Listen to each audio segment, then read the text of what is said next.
Notre corps a besoin de la nourriture physique. Par contre, notre âme a besoin de ta parole, qui est la nourriture spirituelle.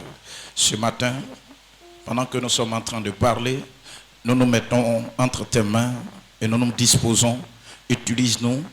Et si une âme est bénie en ces lieux, si un cœur est restauré, une âme est restaurée, je te promets de te donner toute la gloire dans le nom puissant de Jésus-Christ.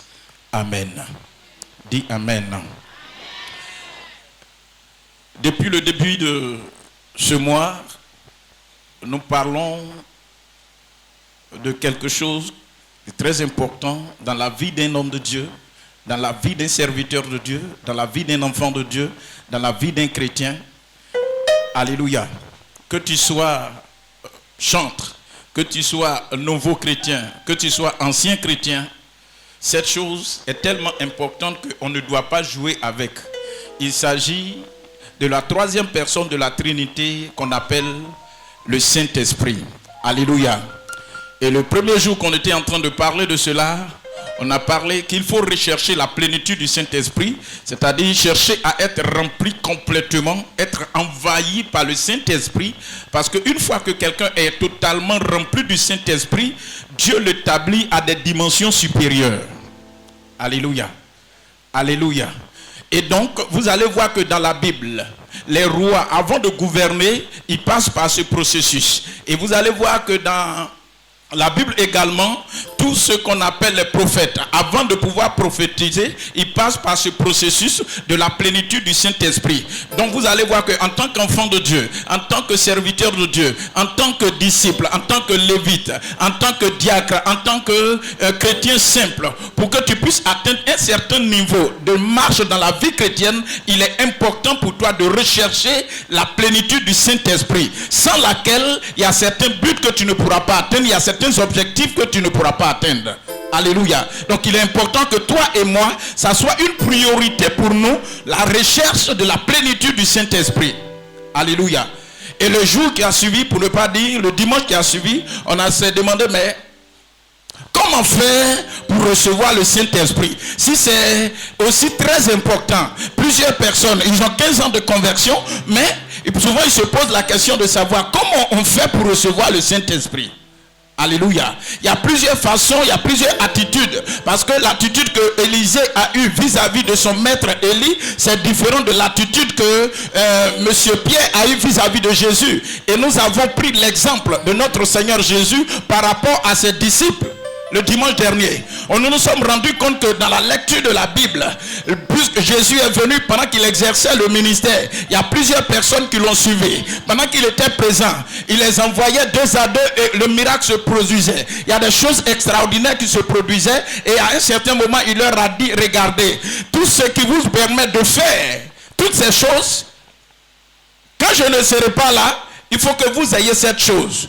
Pendant que je suis là, je vous donne mon onction et puis vous partez. Je vous donne la puissance et puis vous partez. Je vous donne l'autorité et puis vous partez. Mais c'est une chose que même quand je ne serai pas là, vous devez rechercher. Alléluia. Et la Bible va nous dire qu'à un certain moment, Jésus lui-même, partout il passait, le miracle l'accompagnait. Les malades étaient guéris, les sourds entendaient, les paralytiques marchaient et même les morts étaient ressuscités. Et sa renommée a touché toutes les nations qui étaient là. Tout le monde savait qu'il avait en lui une certaine puissance, une certaine autorité, un certain pouvoir. Qu'est-ce qui lui permettait de faire ça? C'était le Saint-Esprit. En tant qu'homme, Jésus était fait de chair, de sang comme toi, mais il avait un esprit qui était sur lui, qui ne dépendait pas de lui, mais qui dépendait de son Père. C'était la puissance du Saint-Esprit qui lui permettait d'opérer dans le surnaturel, au point que tout ce qu'il faisait, ça étonnait les gens. Pourquoi? Parce que les scribes qui étaient là, les sadducéens qui étaient là, les pharisiens qui étaient là, même les souverains sacrificateurs qui étaient là, ils n'arrivaient pas. Ils avaient la loi de Moïse, mais ils n'avaient pas l'esprit pour accompagner cette loi. Alléluia. Alléluia. Et vous allez voir que il a dit à ses disciples, le Saint-Esprit, je vous promets cela. Je vous promets le Saint-Esprit. Mais on n'obtient pas le Saint-Esprit comme ça. Pour pouvoir avoir le Saint-Esprit, il faut que vous soyez mes disciples. Il faut que vous marchiez avec moi. Pendant un jour, pendant 2 jours, certainement tu peux espérer recevoir le Saint-Esprit. Mais en réalité, il faut que tu respectes certains principes pour avoir le Saint-Esprit. Alléluia. Pour avoir le Saint-Esprit, il faut premièrement accepter Jésus comme Seigneur et Sauveur. Et il faut accepter de le suivre. Il faut accepter de marcher comme il te demande de marcher. Donc pour avoir le Saint-Esprit, il faut être un homme obéissant à la voix de la parole de Dieu. Si tu es désobéissant, tu ne peux pas avoir le Saint-Esprit. Tu peux même l'obtenir pour un temps, mais ta désobéissance peut faire que l'Esprit peut être attristé. Parce qu'on dit c'est une personne. C'est la 3e personne de la Trinité. Donc vous allez voir que le Saint-Esprit peut être attristé à un certain moment. Et quand l'Esprit de Dieu est attristé, il te quitte. Quand il te quitte, ne te dit pas au revoir. Et souvent vous allez voir que dans l'église, plusieurs personnes n'ont pas l'Esprit de Dieu. Et pour un moment tu les vois, ils tremblent. Pour un moment tu les vois, ils prophétisent. Pour un moment tu les vois, ils sont en train de... Mais à un certain moment, par leur négligence, par leur désobéissance, l'Esprit de Dieu n'est plus avec ces personnes. Mais elles sont à l'église. Ça va? Être à l'église, cela n'est pas synonyme d'avoir le Saint-Esprit. Parce que quand tu as le Saint-Esprit, il y a des choses que tu accomplis, il y a des choses qui accompagnent ta vie, il y a des choses qui se manifestent dans ta vie. Ce n'est pas seulement à l'église, mais sur le plan professionnel, sur le plan relationnel. Quand tu as l'Esprit de Dieu, il y a cette manifestation qui t'envoie à un certain niveau. Et quand les gens te regardent, ils savent que tu as quelque chose que eux ils n'ont pas. Et Jésus va leur dire, pour recevoir, c'est pas partout on s'assoit et puis on a le Saint-Esprit. Soyez en groupe. Donc je vous ai dit que pour recevoir le Saint-Esprit, il faut appartenir à un groupe qui aime la prière. Parce que Jésus leur a dit, le groupe vous qui m'avez suivi, soyez ensemble, mais allez-y au sommet de la montagne, qu'on appelle la montagne des Oliviers. C'est là-bas. Et pour monter là, pour être au sommet, il faut des efforts. Pour obtenir le Saint-Esprit, pour recevoir le Saint-Esprit, il y a des efforts personnels, il y a des sacrifices qu'il faut consentir. Parce que le Saint-Esprit, c'est quelque chose de précieux. Et ce qui est précieux, on n'obtient pas ça facilement. Alléluia. Et ils ont obéi à cette voix. La Bible dit, non seulement ils ont obéi à la voix de leur maître, ils ont obéi à la voix de leur maître. Ils étaient à la chambre haute, précisément là où le maître leur a dit d'être. Ils étaient à la chambre haute. Et ils n'étaient pas là pour penser à leur avenir, pour penser peut-être à comment faire pour payer la facture, comment faire pour avoir de la nourriture. Non, il dit, le maître nous a dit d'être ici et d'attendre quelque chose. Donc l'attitude qu'ils devaient avoir, ils devaient être des hommes de prière. Donc pour avoir le Saint-Esprit, il faut être un homme de prière. Pour pouvoir avoir le Saint-Esprit, ça c'est une révision. C'est une révision, j'ai déjà parlé de ça. Il faut être un homme de prière. Si tu n'es pas un homme de prière et que tu n'es pas continuellement dans la présence de Dieu, te sera difficile d'avoir le Saint-Esprit. Même tu peux l'avoir, mais le Saint-Esprit peut te quitter. On peut perdre le Saint-Esprit, frère. Voilà pourquoi vous allez voir qu'il y a certaines personnes, leur vie chrétienne est en dents de scie. Pour un moment, ces personnes se réveillent. Et pour un moment, elles commencent par dormir. Et quand elles dorment, le Saint-Esprit aussi s'en va. Parce que le Saint-Esprit agit dans un corps qui est toujours en mouvement. Voilà pourquoi Jésus a dit, je vais de lieu en lieu pour faire du bien. Il dit, les oiseaux du ciel, ils ont des nids pour dormir. Les renards ont des tanières, mais le Fils de l'homme, il ne sait où reposer là. C'est-à-dire qu'il n'y avait même pas un petit temps parce qu'il devait faire la volonté de son Père. Et la volonté de son Père, que les âmes soient gagnées. Alléluia. Gloire à Dieu. Et quand les apôtres ont reçu le Saint-Esprit, dans Actes chapitre 2, quand ils ont reçu le Saint-Esprit, quelle a été l'évolution, l'impact de l'Esprit de Dieu sur leur vie? Alléluia. Ce jour-là, le premier signe qui a fait comprendre aux gens qu'ils ont reçu le Saint-Esprit, c'est qu'à leur grande surprise, ils ont commencé à parler de nouvelles langues. Ça va? Ils ont commencé à parler de nouvelles langues. Eux-mêmes, ils ne se comprenaient pas. Ils ne savaient pas ce qu'ils étaient en train de dire. Mais ils obéissaient à un principe divin. Ils obéissaient à un esprit qui était supérieur à eux. Donc, ils n'avaient pas une propre volonté à eux, mais ils se soumettaient à cette volonté suprême. Donc, ils parlaient de nouvelles langues. Donc, une des choses qui caractérise un homme qui est rempli du Saint-Esprit, c'est le parler en langue. Aujourd'hui, ça fait souvent l'objet de discussions. Mais en réalité, d'autres peuvent ne pas parler en langue, mais ils ont le Saint-Esprit. Comme aujourd'hui, tu peux parler en langue, c'est un signe fort que tu as l'Esprit de Dieu. Et une des choses qui caractérise un homme qui est rempli du Saint-Esprit, c'est lorsque tu arrives à parler de nouvelles langues. Tu arrives à entendre la voix de Dieu. Tu arrives à percevoir la différence entre la voix du diable et la voix de Dieu. Et plusieurs chrétiens sont à l'église. Plusieurs sont là. Ils écoutent la voix, mais ils ne savent pas faire la différence entre la voix de Dieu et la voix du diable. Entre la voix d'un démon ou la voix d'un mystique, ils ne savent pas faire la différence. Quand tu es rempli du Saint-Esprit, Dieu te donne le discernement de pouvoir faire la différence entre ce qui est de Dieu et ce qui est du diable. Et quand tu es rempli de la présence de Dieu, tu sais ce qui est la volonté de Dieu. Tu sais ce qui plaît à mon Père. Tu sais ce qui plaît à mon Dieu. Tu sais ce qui plaît au Maître. Tu sais ce qui plaît à Jésus. Alléluia. Et la Bible dit quand ils ont commencé à parler, une des choses, c'est que tous ceux qui étaient rassemblés ce grand jour, ils ont été frappés d'étonnement. Alléluia.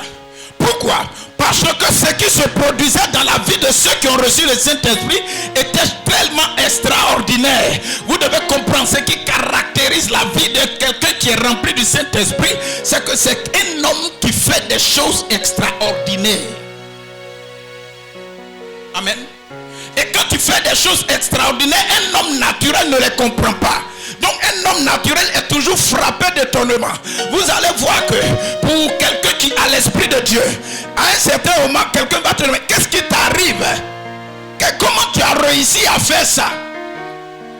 Ça développe ton intelligence, ça développe la sagesse, ça développe la connaissance. L'Esprit de Dieu ouvre ton esprit et tu comprends les choses autres que ce que tu ne comprenais pas. Ce que tu ne comprenais pas, tu vas voir que l'Esprit de Dieu vient et puis une lumière jaillit dans ton esprit et les choses difficiles deviennent accessibles désormais. Et puisque vous allez voir que les hommes naturels, ils n'arrivent pas à faire ça, ils ne comprennent pas. Mais toi tu comprends et toi tu sais. Pendant que tu fais, ce qui va leur arriver, ils seront frappés d'étonnement. Et la plupart, là où le Saint-Esprit agit à un certain niveau, ceux qui sont naturels, ils sont toujours étonnés de voir la réaction et les actions de Dieu. Quand un homme est rempli du Saint-Esprit, autour de lui, ceux qui ne sont pas des hommes spirituels, ils sont toujours étonnés de voir que pendant que nous sommes en train de prier, un paralytique se tient debout et puis commence à marcher. Ils sont étonnés de voir que pendant que nous imposons la main, et puis quelqu'un commence à tomber sous la puissance du Saint-Esprit, et puis paf, il commence à prophétiser, il commence à parler, il commence à dire, il te regarde et il dit, mon frère, quand je te vois, les années qui vont suivre, les mois qui vont suivre, ta vie va changer. Les gens sont étonnés de ce que l'esprit prophétique tombe sur toi et tu commences à parler de la part de Dieu. Alléluia. Donc je suis là pour te dire, si tu recherches le Saint-Esprit de tout ton cœur, tes actions vont frapper. Ça veut dire que ton entourage, ils seront étonnés de te voir. Ils seront étonnés de te voir. Pourquoi? Parce que Dieu va t'emmener à une certaine dimension au point que ce que tu vas accomplir, ça va les étonner. Quelqu'un me suit? Quelqu'un me suit? Dis à ton voisin, Dieu va te surprendre. Il va te visiter. Et ce que tu as l'habitude de faire, tu feras plus. Ce que tu ne pouvais pas faire, tu vas pouvoir les accomplir avec efficacité. Au nom de Jésus-Christ de Nazareth. Alléluia. Et regardez, ce qui caractérise également un homme qui est rempli de la puissance de Dieu, un homme qui est rempli de la présence de Dieu, c'est que ça fait de toi un homme audacieux. Ce qui caractérise un homme qui est rempli de la présence de Dieu, c'est que tu deviens un homme audacieux, tu es un homme de décision, tu es un homme déterminé, tu n'es pas vacillant, non, tu es convaincu de ce que tu fais. Même quand les gens vont chercher à te décourager, tu te dis non, j'ai entendu la voix de Dieu, donc j'obéis. Même si on te dit il y a une barrière, tu dis oui, je sais qu'il y a une barrière, mais j'ai entendu une voix. Ce n'est pas un homme qui m'a parlé, c'est Dieu qui m'a parlé. Il dit d'avancer, et lorsque je serai en train d'avancer, comment la barrière va tomber, je ne sais pas, mais je suis sûr, c'est que la barrière va tomber. Lorsque tu es rempli du Saint-Esprit, tu deviens un homme audacieux, un homme de décision, un homme de conviction, un homme déterminé. Tu ne recules pas face à l'adversité. Ce n'est pas un problème qui va te faire reculer. Ce n'est pas un événement, ce n'est pas une information qui va te faire reculer, mais tu seras toujours déterminé à avancer pour voir la gloire de Dieu, pour voir la main de Dieu, pour voir la puissance de Dieu se manifester. À la différence de celui, et quand vous allez voir, vous êtes là pour voir la différence entre celui qui est rempli du Saint-Esprit, c'est lorsque une décision capitale doit être prise. Une décision importante doit être prise. Tu essaies de voir, quand tu es un homme spirituel, tu vois la réaction des uns et des autres pour voir leur niveau, leur niveau spirituel par rapport à la relation qu'ils ont avec le Saint-Esprit. Là où on dit c'est dur, il dit non, moi je peux avancer. On va même pas loin. Regardez. La Bible dit qu'un jour, il y avait un monsieur qui s'appelle Goliath. Il était tellement grand, tellement puissant, il ressemblait à un placard. Qui a un placard dans sa chambre? C'est comme ça que Goliath était. Il était plus grand que le placard. Personne ne pouvait l'affronter. Mais à un enfant, il s'appelle David. Il dit non, je ne peux pas accepter qu'un homme, un incirconcis, vienne insulter Dieu et puis je vais laisser tomber. Je ne peux pas accepter que pendant que la Bible dit quoi? Pendant 40 jours, quand Israël veut se lever, premièrement, le diable est toujours premier haut. Il vient. Il se présente. Mais à la fin, il est toujours premier. À la fin, il sera dernier. Quand il se présente, Israël est obligé de reculer. Mais quand David, rempli du Saint-Esprit, il avait la présence de Dieu, il était audacieux. Il dit mais tout le monde recule face à ce Goliath, mais moi je ne vais pas reculer. Je ne tiens pas. On dit tu es petit, il dit je suis petit, mais celui qui est en moi est grand, celui qui est en moi est puissant, celui qui est en moi m'a établi sur ce dernier. Je vais l'abattre, je vais couper sa tête et je vais brandir ça. Vous-même vous allez voir. Il était préparé dans le secret, il était préparé dans le secret. Je suis venu te dire, Dieu va t'équiper, il est en train de te préparer dans le secret. Parce qu'il y a des défis qui vont se présenter à toi. Parce que tu as l'Esprit de Dieu. Tu vas relever ces défis. Tu vas relever ces défis. Tu vas relever ces défis. Tu vas relever ces défis. Il va avoir des combats. Il va avoir des combats. Mais dans ces combats, parce que tu as l'Esprit de Dieu comme allié, tu as l'Esprit de Dieu comme base, Dieu va te faire triompher. Et la gloire sera de ton côté au nom de Jésus. Alléluia. Alléluia. Regardez une chose qui s'est produit. L'audace, quand tu as l'Esprit de Dieu, tu es audacieux, tu prends des décisions courageuses. Alléluia. L'Esprit de Dieu active ce qu'on appelle le mystère de la foi surnaturelle. Une foi qui produit des choses surnaturelles. Donc prends Actes chapitre 3. Et puis lis.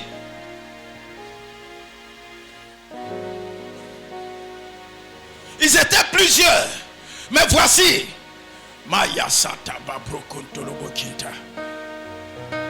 Actes chapitre 3.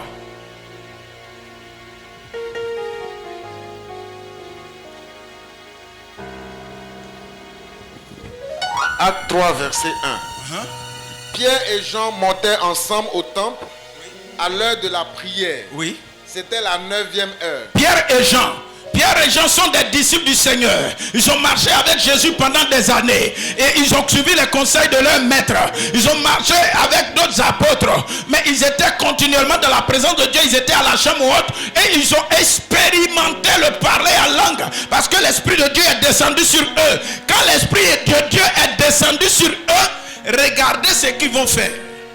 Il y avait un homme boiteux de naissance, Oui. qu'on portait et qu'on plaçait tous les jours à la porte du temple, Yes. appelé la Belle, Oui. pour qu'il demandât l'aumône à ceux qui entraient dans le temple.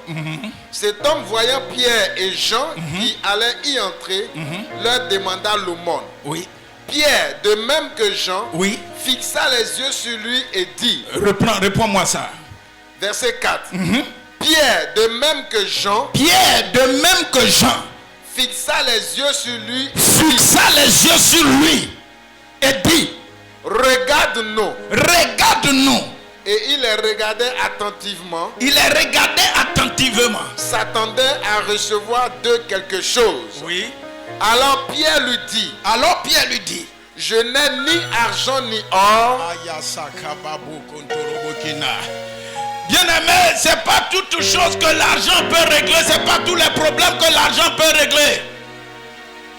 Sinon certains Européens ne seraient pas morts du Covid-19. Si tu es d'accord avec moi, fais ça. C'est pas toute chose que l'argent peut régler, c'est pas tous les problèmes que l'argent peut régler. Ils ont dit, nous n'avons ni or, nous n'avons ni argent. Mais ce qu'on a, c'est plus que l'or, c'est plus que l'argent, c'est plus que le diamant. Qu'est-ce qu'ils ont, mon frère? mais ce que j'ai, je te le donne. Ce que j'ai, je te le donne. Ils avaient quoi? Au nom de Jésus-Christ de Nazareth. Ils prononçaient cette parole sur la puissance de quoi? Sur la puissance du Saint-Esprit qui venait d'expérimenter à la chambre haute. Il dit, je n'ai ni or, ni argent. Mais j'ai quelque chose qui est plus que l'or. J'ai quelque chose qui est plus que l'argent. Je l'ai, tu ne vois pas ça physiquement. Mais je te parle au nom du Seigneur Jésus-Christ que les gens ont crucifié. Je parle en son nom. Tu as été paralysé pendant des années. Mais ce jour-ci, c'est le jour de ta délivrance. Peut-être que tu n'as pas conscience. Peut-être que tu ne pèses pas l'environnement maintenant. Mais pendant que nous sommes là, moi, Pierre et puis Jean, nous qui sommes là, ce qu'on a de précieux, au nom de Jésus, lève-toi et marche. Je suis venu dire à quelqu'un, quand tu es rempli du Saint-Esprit, tu vas faire marcher les paralytiques au nom de Jésus. Il y a des paralytiques qui vont marcher au nom de Jésus. Maintenant, si toi-même tu es paralysé, si toi-même tu as quelque chose, un côté de ton corps qui est paralysé, une activité qui est paralysée, sur le plan professionnel, sur le plan relationnel, sur le foyer est paralysé, si les activités sont paralysées, je suis venu te dire ce matin, au nom de Jésus-Christ, lève-toi et marche, lève-toi et marche, lève-toi et marche, parce que quelque chose d'extraordinaire va se produire dans la suite des temps. Ça ne dépendra pas de toi, ça ne dépendra pas de moi. La Bible dit, il s'attendait à recevoir de quelque chose. Il s'agissait de quoi? Il s'agissait d'argent. Il était assis, il attendait qu'on lui donne l'argent, mais il faisait usage de ses pieds, il n'allait pas demander l'argent. Ça va? Certainement c'est parce qu'il était paralysé. Lève-toi, merci. Assois-toi, diacre. Vous connaissez la suite. Il a dit, pour ne pas dire, ils ont dit, lève-toi et marche. Et la Bible dit, ils l'ont pris par la main. Lève-toi. C'était difficile dans les premiers moments. Mais il faut croire. Pendant que tu es assis, tu te poses la question. Est-ce que la situation qui est en face de moi, est-ce qu'il y a une porte de sortie? Est-ce que je pourrais m'en sortir? Est-ce que ça va prendre fin un jour? On dit qu'il était boiteux de naissance. Il était boiteux de naissance et on le portait. Il était une charge pour les autres. Lui-même, il n'était pas dans, ça lui faisait mal. y avait une douleur intérieure qu'il ressentait. Il avait soif de voir les gens marcher. Imaginez ce monsieur et mettez-vous à sa place. Ou bien mettez-vous à la place de son père, ou bien de sa mère, ou bien de ses frères. Il était dans une souffrance. Mais la Bible dit, il y a un jour on souffre, il y a un jour on croise l'homme qu'il faut pour apporter le changement qu'il faut, au moment où il faut, au temps où il faut, pour que la joie renaisse, la louange vienne à tes lèvres au nom de Jésus. Quand ils l'ont regardé, ils l'ont fixé, ils n'étaient plus des hommes normaux. Pierre n'était plus un homme normal. Jean n'était plus un homme normal. Mais aux yeux de ce monsieur, comme ils ont l'habitude de se voir et comme il avait l'habitude de s'asseoir là, il croyait que les choses étaient comme d'habitude. Il ne sait pas que les choses étaient en train de changer. Je suis là pour te dire, ne crois pas que les choses vont rester comme d'habitude, mais les choses sont en train de changer, les choses sont en train de changer. Je te parle, dans ta vie les choses sont en train de changer et les choses vont connaître un changement. Les choses vont connaître un changement. Il avait l'habitude de les regarder avec ses yeux, mais ce jour-là, Pierre n'était pas la même personne, Jean n'était pas la même personne. Comme je te parle aujourd'hui, là où on est, il y a eu plusieurs dimanches, mais ce dimanche est particulier pour toi parce que le Saint-Esprit de Dieu a décidé de te faire lever et de te faire marcher. Je ne sais pas combien de temps tu es assis, combien de fois tu as pleuré, combien de temps tu gémis, combien de temps tu demandes secours, combien de temps tu attends que Dieu fasse un miracle dans ta vie. Certainement tu as tendu la main pendant des jours, pendant des mois, tu as demandé l'argent, les gens t'ont refusé, mais je suis venu te donner quelque chose qui a activé l'argent vers toi, qui va attirer l'argent vers toi. Ce n'est pas un homme, mais c'est le Saint-Esprit. Quand tu as l'Esprit de Dieu, les gens viennent auprès de toi et ils te donnent ce dont tu as besoin. Là où tu te trouves, je réclame que l'Esprit de Dieu se connecte à ta vie, que les portes, là où tu étais assis, que Dieu te relève, que Dieu te relève, Dieu te relève, Dieu te relève, qui te relève, qui te relève. Maya Santa Babreke Tababaro, Maya Shaka Babre. Il y a longtemps tu as été humilié, mais il y a un Pierre qui arrive, il y a un Jean qui arrive. Tu as été humilié, tu as été dans les pleurs, tu as été dans les inquiétudes, dans les soucis. Tu t'es toujours posé la question, c'est quand ma vie va changer. Mais je t'annonce qu'il y a un Pierre qui vient vers toi, il y a un Jean qui vient vers toi. Et ils n'ont ni or, ils n'ont ni argent, mais ce qu'ils ont, ils ont le Saint-Esprit. Et lorsque tu as le Saint-Esprit, la vie change. Là où tu ne pouvais pas aller hier, Dieu permet de rentrer. La Bible dit il était assis à la porte. Il n'avait pas accès au temple. Mais je suis venu te dire, quand Dieu va te relever, tu auras accès au temple. Tu auras accès au temple. Là où la gloire de Dieu se manifeste, là où la louange se manifeste, là où la danse se manifeste. Certainement tu as assez pleuré, mais les saisons qui arrivent, Dieu va te faire danser, il va te faire sauter, il va te faire chanter, il va te faire danser. Pourquoi? Parce que ce qu'il a fait, ce qui s'est produit, c'est que lorsqu'il a reçu son miracle, c'était difficile. Mais au départ, il a posé un pas, deux pas, trois pas. Et c'était difficile, quelqu'un qui n'avait jamais marché. Mais il partait où? Direction le temple. Quand tu reçois le Saint-Esprit, là les choses de Dieu t'intéressent. Les choses de Dieu t'intéressent. Là où on parle de Dieu, c'est là-bas que tu t'en vas. Quand le monsieur a reçu sa guérison, il n'est pas allé au marché, il n'est pas allé au champ, il n'est pas allé dans son village, il n'est pas allé faire funérailles. Quand il a reçu le Saint-Esprit, il est rentré dans le temple et il a commencé à louer Dieu. Mon frère, quand tu as le Saint-Esprit, où est-ce que tu t'en vas? Où est-ce que tu t'en vas? Dieu veut que tu sois dans sa présence. Quand tu as le Saint-Esprit, sois dans la présence de Dieu, sois dans la présence de Dieu, sois dans la présence de Dieu, sois dans la présence de Dieu, sois dans la présence de Dieu.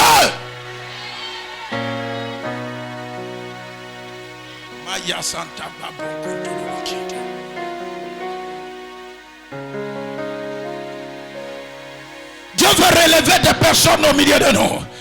Dieu veut relever des personnes. Il veut te relever. Il veut te relever. Il veut te relever. Il y a longtemps tu es resté assis. Il y a longtemps tu es resté assis. Il y a longtemps tu n'as pas bougé de ta place. Mais Dieu veut te relever. Il veut te faire avancer. Il veut te faire avancer. Il veut te faire avancer. Je crois et je reçois. Lève-toi, dis je crois et je reçois. Au nom de Jésus.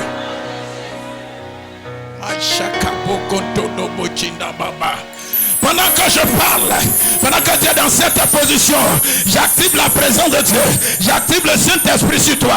J'active la puissance de Dieu sur toi qui va changer et bouleverser positivement ta vie.